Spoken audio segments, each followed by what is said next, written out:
Hello friends, how are you? I think everyone will be fine.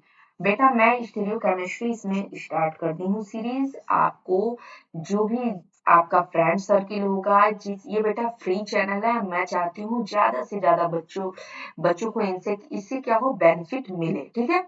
और ज्यादा से ज्यादा बच्चों का सिलेक्शन हो, इसमें मैं आपको सीएसआईआर नेट का और आपको गेट का प्रिपरेशन करा रही हूँ, जो कि बहुत ही इसमें अच्छे अच्छे क्वेश्चन भी लाऊंगी। तो आप प्लीज रिक्वेस्ट है, आप अपने फ्रेंड सर्कल में इसे जरूर शेयर करें, जिससे क्या हो कि सभी लोग फायदा उठा सके इसका।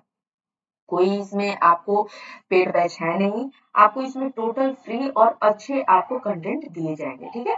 तो चलिए हम स्टार्ट करते हैं without wasting our time. Stereochemistry start करते हैं। तो आप ये चीज बेटा, आप ध्यान कभी दिए हो कि हम कोई चीज पढ़ते क्यों हैं, क्यों, उसकी क्या यूजेज है, वो क्यों हमें हमारे लिए जरूरी होता है, क्यों उस एज ए टॉपिक पढ़ना पड़ता है, स्टीरियो केमिस्ट्री क्यों आया।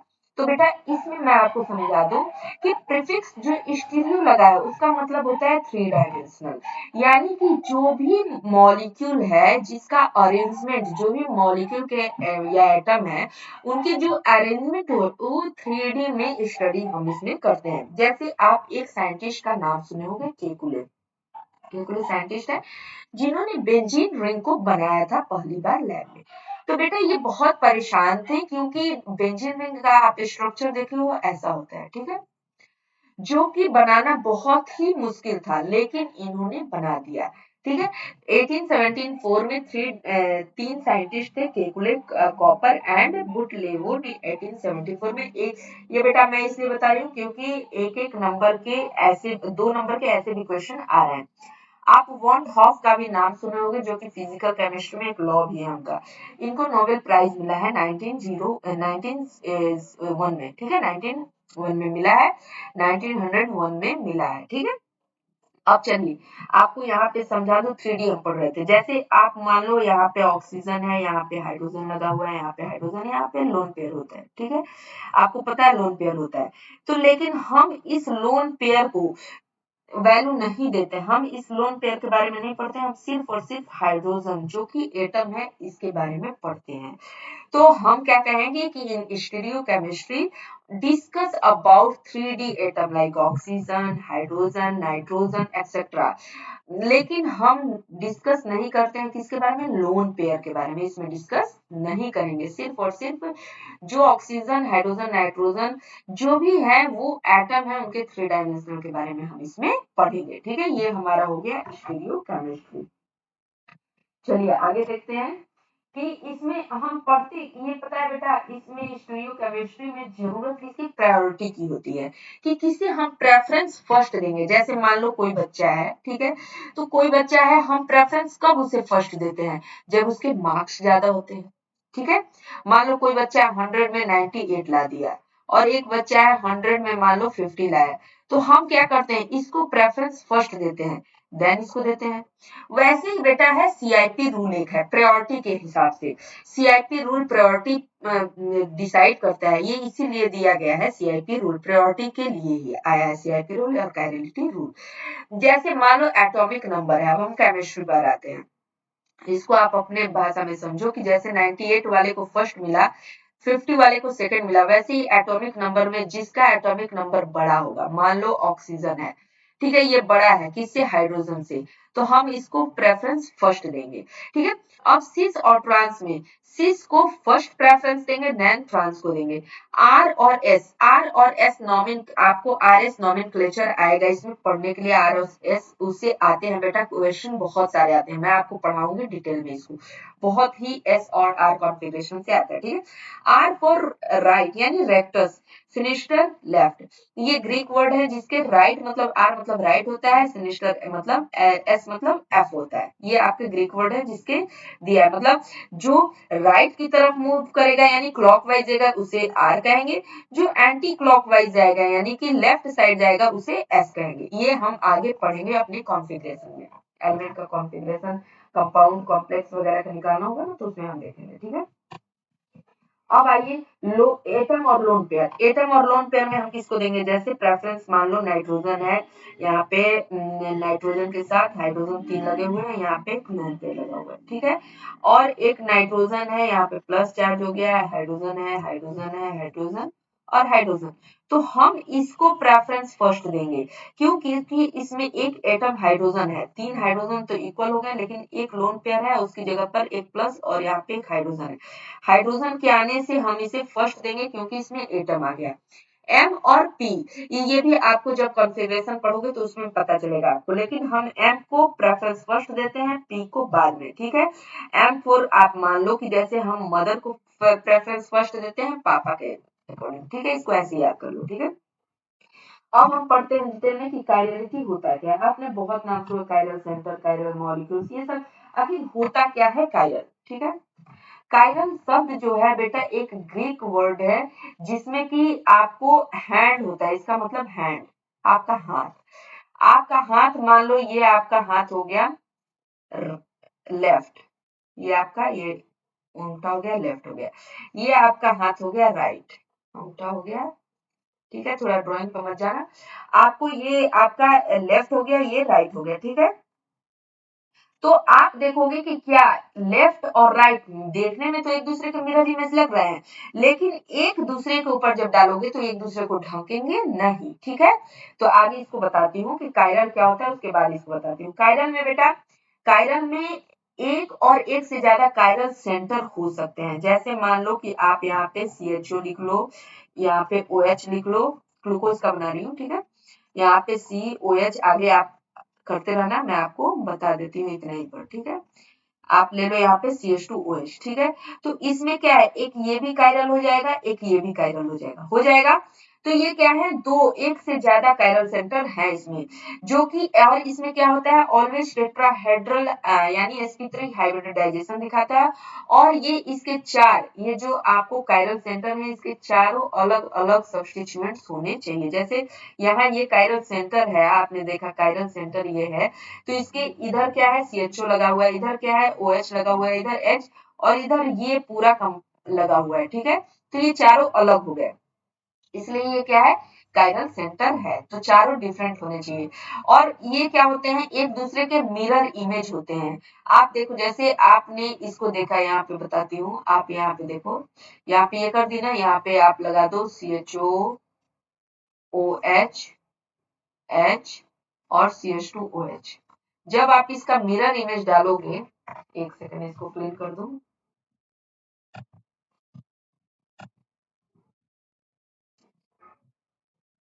ठीक है। आपको कहीं भी डाउट होता है तो कमेंट बॉक्स में आप लिख करके डाउट अपने क्लियर कर सकते हो, ठीक है। अब आइए इसको दिखाती हूँ आपको मिरर इमेज कैसे दिखेगा इसका। तो ये हो गया कार्बन, इधर हो गया OH, इधर हो गया CHO, इधर हो गया CH2OH और इधर हो गया H।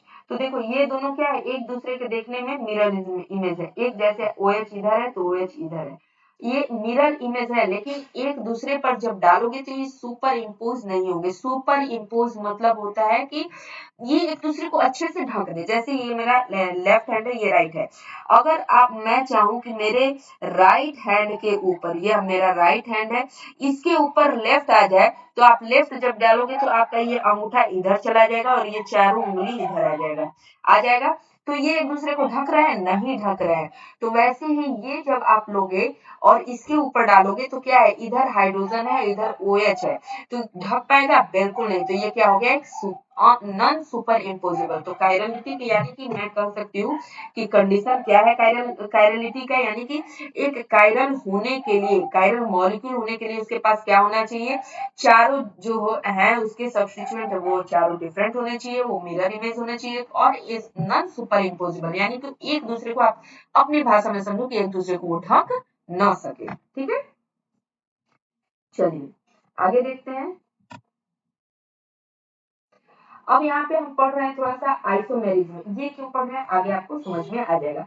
आइसोमेरिज्म मतलब क्या होता है, आइसो मतलब होता है इक्वल, मर मतलब होता है पार्ट, जो पार्ट उसके इक्वल हो, यानी कि किसी भी आपको ऑर्गेनिक कंपाउंड कोई भी दिया हो, उसका क्या हो, मॉलिक्यूलर फॉर्मूला सेम हो, लेकिन क्या हो उसकी properties, physical chemical properties different हो तो वो क्या होता है, आइसोमर होते हैं, और वो फेनोमेना क्या कहलाता है, आइसोमेरिज्म कहलाता है। अब ये आइसोमेरिज्म दो तरह के होते हैं, ठीक है, दो तरह के आइसोमेरिज्म होते हैं, एक होते हैं कॉन्स्टिट्यूशनल और एक होते हैं कॉन्फिगरेशनल। अब ये इसको हम स्ट्रक्चरल आइसोमेरिज्म भी कहते हैं, स्टीरियो आइसोमेरिज्म। हमें पढ़ना यही है, स्टीरियो आइसोमेरिज्म, इसी के लिए मैंने आपको आइसोमेरिज्म बताया। हमें पढ़ना है स्टीरियो आइसोमेरिज्म, स्टीरियो केमिस्ट्री का स्टीरियो आइसोमेरिज्म हम पढ़ेंगे। इसमें है कॉन्स्टिट्यूशनल आइसोमेरिज्म। कॉन्स्टिट्यूशनल और कॉन्फिगरेशनल में क्या डिफरेंस है, तो मैं आपको बता दूं कि यहाँ पे क्या होता है कि कॉन्स्टिट्यूशनल में जो उसकी कनेक्शन होती है, यानी कि कनेक्टिविटी होती है, कनेक्ट होने की जो उसकी किसी भी फंक्शनल ग्रुप का जो कनेक्शन होता है वो डिफरेंट होता है। क्या होता है, डिफरेंट होता है। कनेक्टिविटी आप यहाँ पे लिख दो, ठीक है, कनेक्टिविटी क्या होगा, डिफरेंट होगा। लेकिन इसमें कॉन्फिगरेशनल में क्या होता है कि कनेक्टिविटी जो होता है उसका कनेक्टिविटी जो होता है सेम होता है, ठीक है। अब जैसे एग्जांपल के थ्रू समझ लो, आप ये ले लो एक और ये लो दो। अब इस पर मान लो कि मैंने यहाँ पे इसको अटैच कर दिया, यहाँ पर OH यहाँ अटैच किया, लेकिन इसमें क्या है, ये यहाँ अटैच है, ठीक है।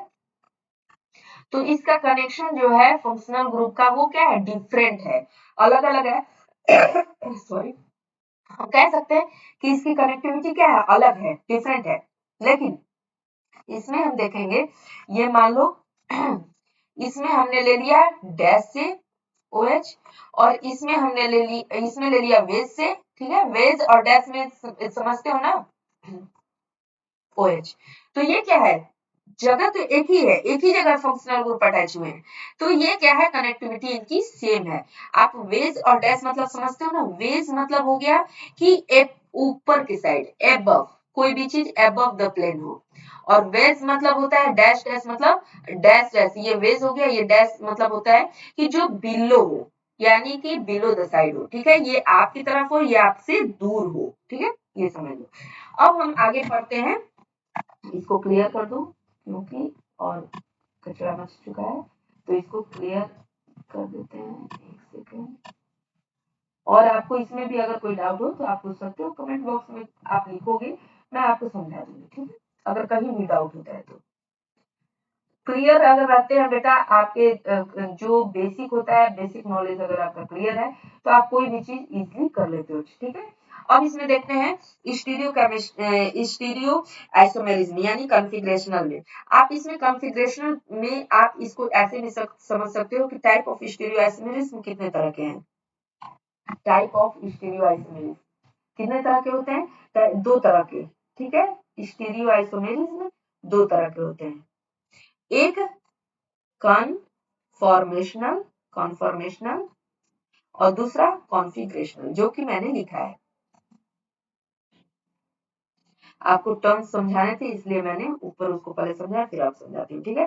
कन्फर्मेशनल और कॉन्फिगरेशनल, इसमें डिफरेंस क्या है, तो आप मान लो एक आपने लिया A B D और E से जुड़ा हुआ है, ठीक है, ये डैश पर है, ये वेज पर, मान लो आपने वेज पर है, ठीक है, डी आपका वेज पर है।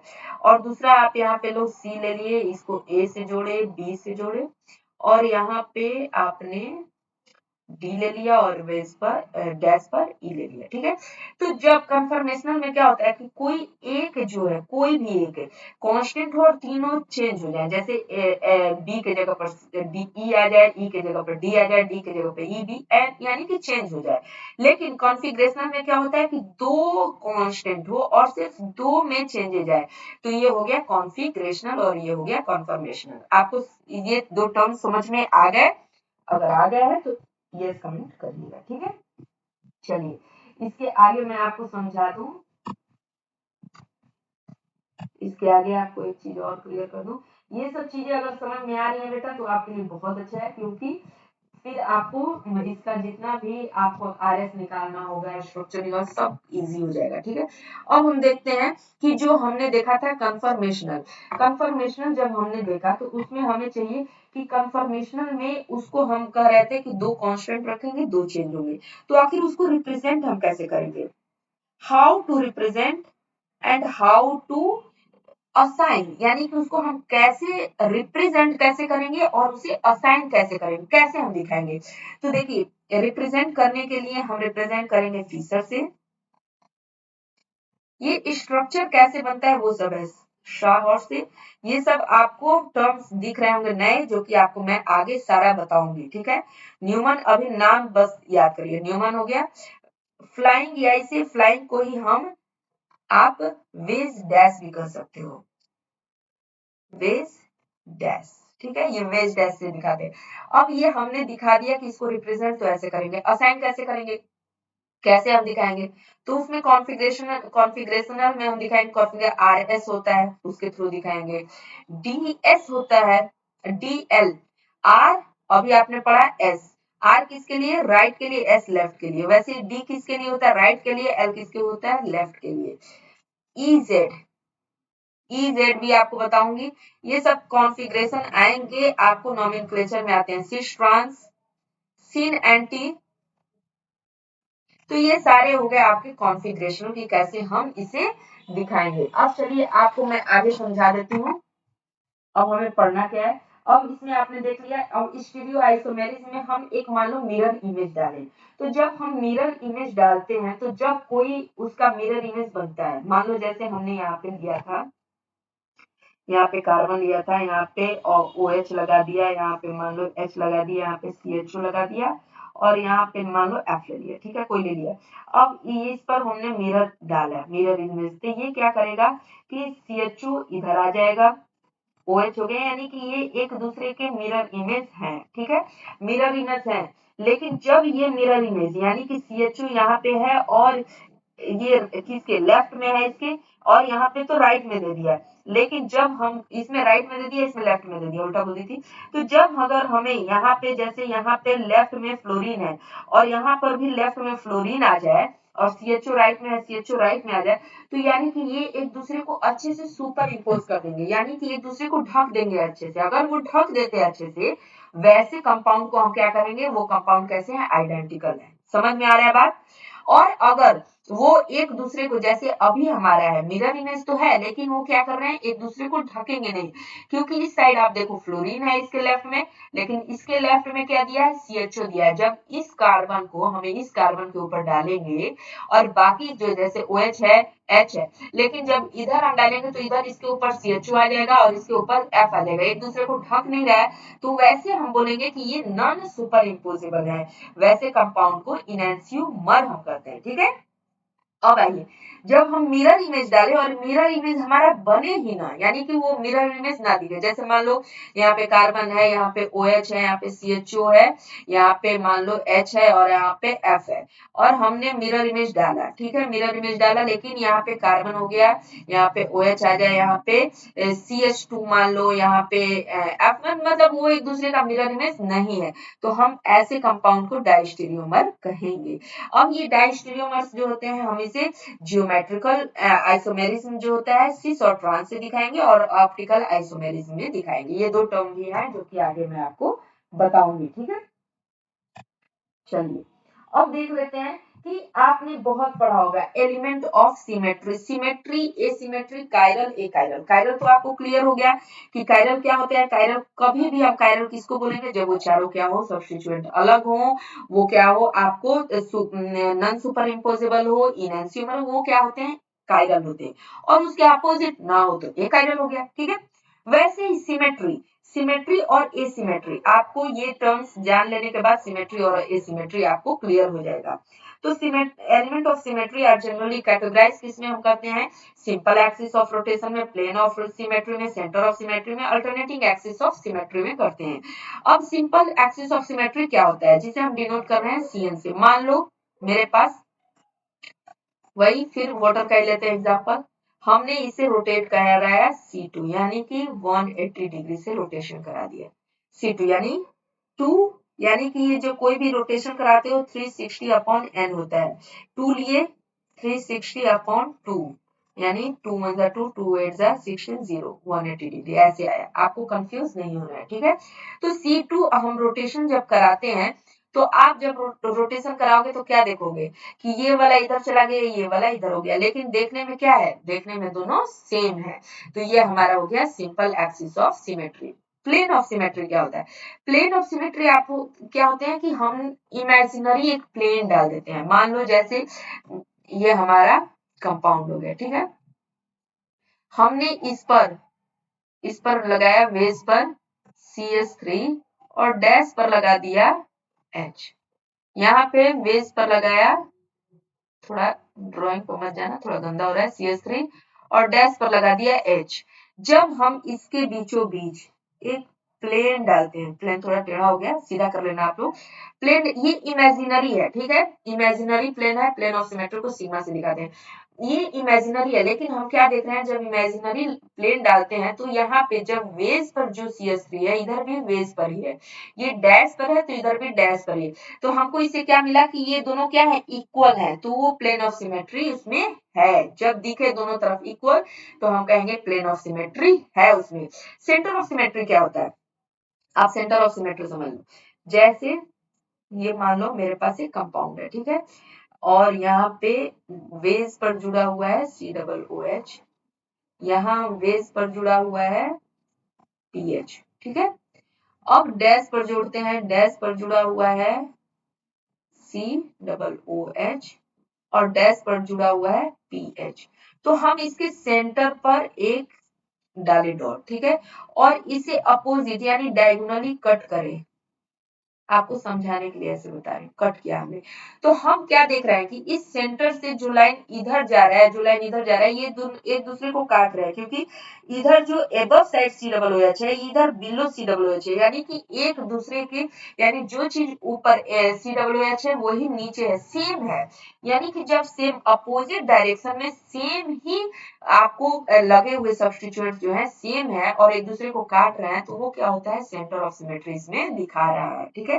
हो सकता है यहाँ भी अटैच हो तो वो भी मान लो ऐसे एक दूसरे को काटता है, तो वहां पे सेंटर ऑफ सिमेट्री है।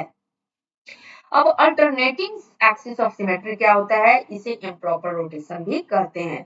अब जैसे मान लो कि मेरे पास है एक, ये ले लिए SI, ठीक है, इसको हमने जोड़ दिया फ्लोरीन से, इसको फ्लोरीन से, इसको हमने बेस पर दिखा दिया फ्लोरीन और यहाँ पे डैश पर दिखा दिया फ्लोरीन, ठीक है। तो यहाँ पे जो हम रोटेशन कराते हैं, रोटेशन होता है, आप इस रोटेशन को SN यानी कि S4 कहते हो, क्यों, यहाँ पे हम 90 डिग्री पर रोटेशन कराते हैं। तो 90 डिग्री कैसे आए, S4 कैसे आए, ये आपको पता चल गया ना, 360 अपॉन 90, तो 90 से न चौके 36 यानी कि 4, यानी कि C4 यहाँ पे आ गया, हमने C4 रोटेशन कराया। जब आप रोटेशन 90 डिग्री पर कराओगे तो आप क्या पाओगे कि जो हमारा नीचे वाला है वो ऊपर चला जाएगा। आप रोटेशन करा के देखना, ठीक है। ये डैश हो गया और ये प्लेन में हमारे आ गए। फिर जब हम इस पर क्या करेंगे, एक प्लेन डाल देंगे, रिफ्लेक्ट इसको करेंगे। जब आप प्लेन डाल दोगे, इस पर प्लेन डालोगे तो क्या पाओगे कि यहाँ पे जो हमारा नीचे की तरफ था वो अब आ गया ऊपर की तरफ आ जाएगा। ऐसे ही मिरर इमेज देखते हैं ना हम, और ये फ्लोरीन इधर चले गए। तो अब आप क्या देख रहे हो कि जब हम इसको रिफ्लेक्ट कराएं, यानी प्लेन ऑफ सिमेट्री जब हमने डाल करके देखा, तो ये क्या हो गया, ये अपने ओरिजिनल फॉर्म में आ गया। ओरिजिनल फॉर्म में देखो, SI दोनों प्लेन में थे तो ऊपर थे फ्लोरीन और above the plane below the plane same है। तो ऐसे जब आ जाए तो आपको कहना है कि वो क्या है, उसमें अल्टरनेटिंग एक्सिस ऑफ सिमेट्री है, ठीक है। अब आपको बताती हूँ, अब हम आते हैं कि किसी भी मॉलिक्यूल का हम क्या देखते हैं, मॉलिक्यूल कब सिमेट्रिक होगा, कब एसिमेट्रिक होगा, ये हमें कैसे पता चलेगा। तो चलिए, इसको हमने जब एक्सिस पढ़ लिया सारा सिमेट्री का, तो अब हमें क्लियर हो जाएगा।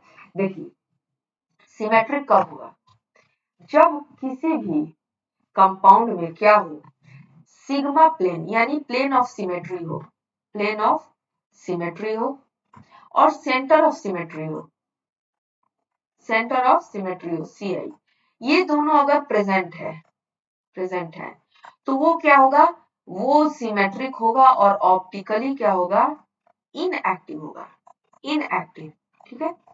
वो कंपाउंड कैसा होगा, ऑप्टिकली इनएक्टिव होगा जब ये दोनों उसमें प्रेजेंट है। एसिमेट्रिक कब होगा? जब उसमें plane of symmetry, centre of symmetry और आप उसको और हमने क्या पढ़ा है, दो और पढ़ा है ना, प्लेन ऑफ प्रॉपर एक्सिस जो हमने पढ़ा है, प्रॉपर एक्सिस ऑफ सिमेट्री और हमारा था एक्सिस ऑफ सिमेट्री, ये सभी क्या हो? एब्सेंट हो, ये सभी क्या हो? एब्सेंट हो। तो वो कंपाउंड कैसा होगा? ऑप्टिकली एक्टिव होगा। वो कंपाउंड कैसा होगा? ऑप्टिकली एक्टिव होगा। ठीक है, तो बेटा एसिमेट्रिक उसे हम कहेंगे। आज मैं इतना ही रहने देती हूँ, अगले वीडियो में आपको और इसके आगे का जो भी टर्म है उसके साथ क्वेश्चन आपको बताऊंगी। और अगर आपको कोई भी इसमें डाउट हो तो प्लीज आप कमेंट कर लीजिएगा। और आपको अगर समझ में ना आया हो बेटा तो वो भी आप मुझे बता देना कि कौन सा आपको समझ में नहीं आया है। ठीक है, और इस वीडियो को आप अपने फ्रेंड सर्कल में जरूर शेयर करें जिससे कि उन्हें फायदा हो सके। Okay, thank you.